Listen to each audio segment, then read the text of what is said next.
गांव के एक किनारे पर एक बड़ा सा घर था जिसमें रमेश अपनी पत्नी और बेटी के साथ रहता था। रमेश की पहली पत्नी का देहांत हो चुका था और उसने दूसरी शादी की थी। सौतेली माँ का नाम शीला था और बेटी का नाम सीमा। सीमा को हमेशा से लगता था कि उसकी सौतेली माँ उससे नफरत करती है। सुबह का समय सीमा किचन में काम कर रही होती है और शीला अंदर आती है। शीला कड़वे स्वर में, ये क्या कर रही हो तुम, सीमा? सब्जियां ठीक से क्यों नहीं काटी? सीमा निराश होकर, मैं तो अच्छे से कर रही थी, माँ। आप हमेशा मुझ पर ही चिल्लाती रहती हैं। माँ मत कहो मुझे, मैं तुम्हारी माँ नहीं हूँ। अगर तुम्हारी माँ होती तो शायद तुम ये काम सही से कर पाती। मैं कोशिश तो कर रही हूँ। आपको तो बस मुझसे शिकायत करनी होती है, चाहे कुछ भी कर लूं। सीमा कमरे में बैठकर रो रही होती है। रमेश अंदर आता है। रमेश, क्या हुआ सीमा? तुम क्यों रो रही हो? पापा, माँ मुझसे कभी प्यार नहीं करती।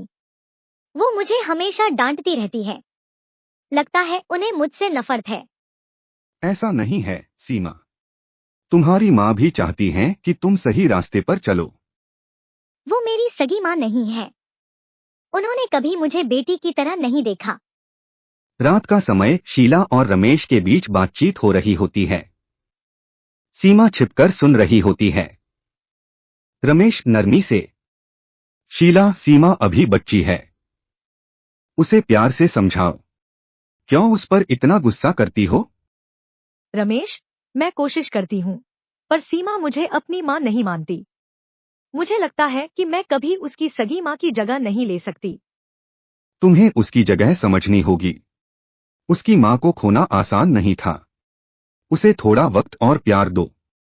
अगली सुबह सीमा किचन में काम कर रही होती है। शीला चुपचाप अंदर आती है। शीला धीमे स्वर में, सीमा, मैं जानती हूँ कि मैं तुम्हारी सगी माँ नहीं हूँ, लेकिन मैं तुम्हें हमेशा अपनी बेटी की तरह ही प्यार करना चाहती हूँ। सच में, माँ?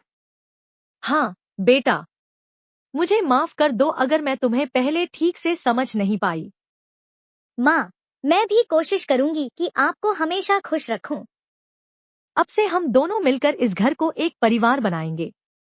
सीमा और शीला गले मिलकर एक नया अध्याय शुरू करती हैं।